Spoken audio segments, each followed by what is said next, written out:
নমস্কার বন্ধুরা, আমি সুখী বসাক আমার চ্যানেলে আপনাদের অনেক অনেক স্বাগত জানাই। বন্ধুরা, আজকে আমি আপনাদের তৈরি করে দেখাবো নিরামিষ লাউয়ের একটা রেসিপি। আপনারা পুরো ভিডিওটা স্কিপ না করে দেখতে থাকুন, আশা করি খুব ভালো লাগবে। আর নিরামিষের দিনে কিন্তু লাউ খেতে খুব ভালো লাগে। আর এখন তো শীতকাল চলে এসেছে। আর এখানে একটা কচি আমি গাছ থেকে লাউ নিয়ে এসেছি। আর লাউটা খেতে কিন্তু ভীষণ ভালো। আর গাছের মধ্যে অনেকগুলো ধরেছে, একটা কেটে এনেছি।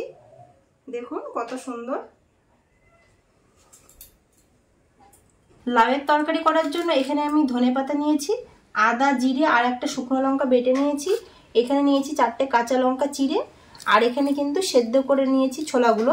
ছোলা দিয়ে কিন্তু লাউ খেতে খুব ভালো লাগে। যেহেতু নিরামিষ করব, একটু ছোলা দেবো, তাহলে ভালো লাগবে খেতে। বন্ধুরা, প্রথমে আমি কিন্তু এই লাউটা কেটে নেব।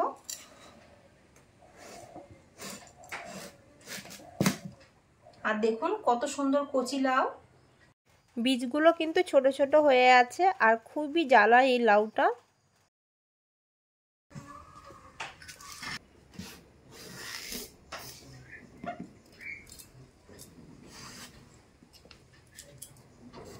এরপর লাউটা কিন্তু আমি ছিলে নেব।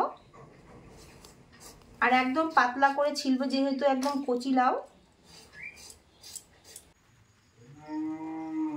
লাউ ডাল খেতে কিন্তু বন্ধুরা ভীষণ ভালো লাগে, মসুর ডাল, মুগ ডাল দিয়ে। তো আজকে আমি লাউয়ের একটা রেসিপি করে আপনাদের দেখাবো।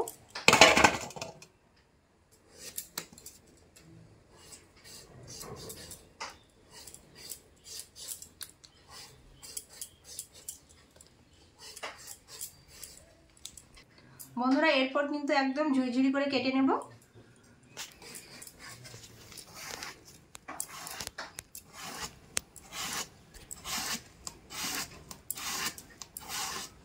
খুবই একদম কচি লাউ। মাঝখানগুলো কিন্তু ফেলে দেবো না, যেহেতু বীজ হয়নি। মাঝখানটাও নিয়ে নেব আমি।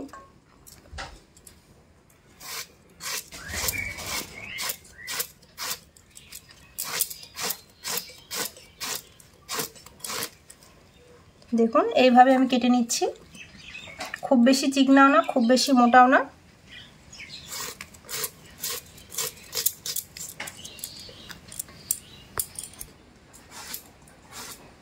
এইভাবে আমি সব লাউগুলো কিন্তু একদম কুচি কুচি করে কেটে নেব।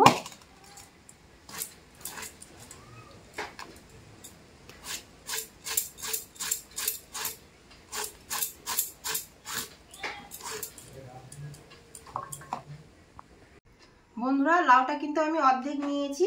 আর এই যে অর্ধেক লাউটা, এটা রেখে দেবো ডাল দিয়ে খাওয়ার জন্য। আর অর্ধেক লাউটা বেশিরভাগটা নিয়েছি। কতগুলো হয়েছে দেখুন, অনেকগুলো হয়েছে। এরপর আমি এটা কিন্তু জল দিয়ে ধুয়ে নেব। যেহেতু লাউটা আগে থেকে আমি ধুয়ে রেখেছিলাম, সেই জন্য একবার ধুলেই কিন্তু হবে, বেশি ধুতে হবে না।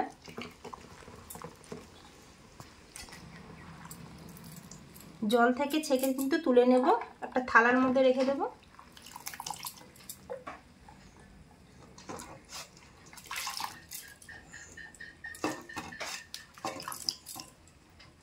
সবগুলো ভালো করে কিন্তু ধুয়ে নিয়েছি। এরপর রান্না শুরু করে দেব। কড়াই গরম হয়ে গেছে। কড়াইয়ের মধ্যে দিয়ে দেব আমি সরিষার তেল। তেলটা কিন্তু ভালো করে গরম করে নেব। তেল গরম হয়ে গেছে। এরপর এখানে দিয়ে দিচ্ছি 4টে চেরা কাঁচা লঙ্কা। আর দিয়ে দেবো 1 চামচের মতো 5 ফোড়ন। লাউ ঘন্টের মধ্যে কিন্তু 5 ফোড়ন দিলে তবেই খেতে ভালো লাগে। ফোড়নটা ভাজা ভাজা হয়ে গেছে। এরপর আমি কেটে ধুয়ে রাখা লাউগুলো দিয়ে দেব। এরপর কিন্তু নাড়াচাড়া করে নেব। এরপর দিয়ে দেবো আমি 1 চামচের মতো লবণ আর পরিমাণ মতো হলুদ গুঁড়ো। তারপরে ভালো করে নাড়াচাড়া করে লবণ হলুদ মিশিয়ে নেব। আর এইভাবে নাড়াচাড়া করতে করতে লাউ থেকে কিন্তু জল কাটতে শুরু করে দেবে। আর এই লাউয়ের মধ্যে কিন্তু জল দিতে হবে না। তারপরে দিয়ে দিলাম আমি আদা, জিরে, শুকনো লঙ্কা বাটা। মশলাটা দিয়ে ভালো করে কিন্তু কষিয়ে নিতে হবে, না হলে মশলার যে একটা কাঁচা গন্ধ, সেটা থাকলে কিন্তু খেতে একদমই ভালো লাগবে না। মশলা দিয়ে নাড়াচাড়া করতে করতে কিন্তু জল ছাড়তে শুরু করে দিয়েছে। এরপর আমি 3 থেকে 4 মিনিটের মতো ঢাকা দিয়ে রেখেছিলাম। তারপর ঢাকাটা তুলে নিয়েছি। আর এদিকে কিন্তু অনেক জল শুকিয়ে গেছে। এরপর আমি দিয়ে দিচ্ছি ওর মধ্যে সেদ্ধ করে রাখা ছোলাগুলো দিয়ে আরও আমি 5 থেকে 7 মিনিটের মতো রান্না করে নেব। তাহলে কিন্তু জলটা অনেকটাই টেনে আসবে। আর লাউগুলোও কিন্তু সেদ্ধ হয়ে গেছে। আর খুব বেশি কিন্তু ঢাকা দিয়ে রাখলে লাউ একদম গলে যাবে, খেতে একদমই ভালো লাগবে না। এরপর আমি ভালো করে কষিয়ে নিয়েছি মশলার সঙ্গে সব কিছু।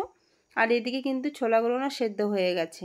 এরপর আমি দিয়ে দিচ্ছি এখানে 1 চামচের মতো চিনি। যে কোনো নিরামিষ রান্নাতে কিন্তু চিনি দিলে ব্যালেন্সটা ঠিক থাকে আর খেতে খুব ভালো লাগে। সবশেষে দিয়ে দিচ্ছি এখানে আমি ধনেপাতা কুচি। শীতকালে কিন্তু লাউ দিয়ে ধনেপাতা খেতে খুব ভালো লাগে। আর আমি এখানে ছোলা দিয়ে লাউ ঘন্ট করেছি। আপনারা চাইলে এটা কিন্তু যে কোনো মাছের মাথা কিংবা চিংড়ি মাছ দিয়ে মুগ ডাল দিয়ে ঘন্টটা করতে পারেন, খেতে কিন্তু খুব ভালো লাগে। তো নিরামিষের দিনে বন্ধুরা এইভাবে একবার বাড়িতে রান্না করে দেখবেন, খেতে কিন্তু দুর্দান্ত লাগে গরম ভাতের সঙ্গে।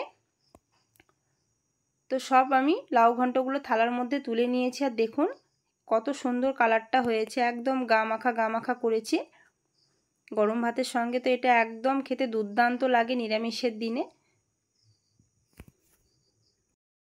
পুরো আজকের এই নিরামিষ লাউ এর ঘন্টটা আপনাদের কেমন লেগেছে অবশ্যই কিন্তু কমেন্টে জানাবে। ভালো লাগলে লাইক শেয়ার সাবস্ক্রাইব করে দিয়ে পাশে থাকা বেল আইকনটা অবশ্যই প্রেস করে দেবে নিত্য নতুন ভিডিও পেতে।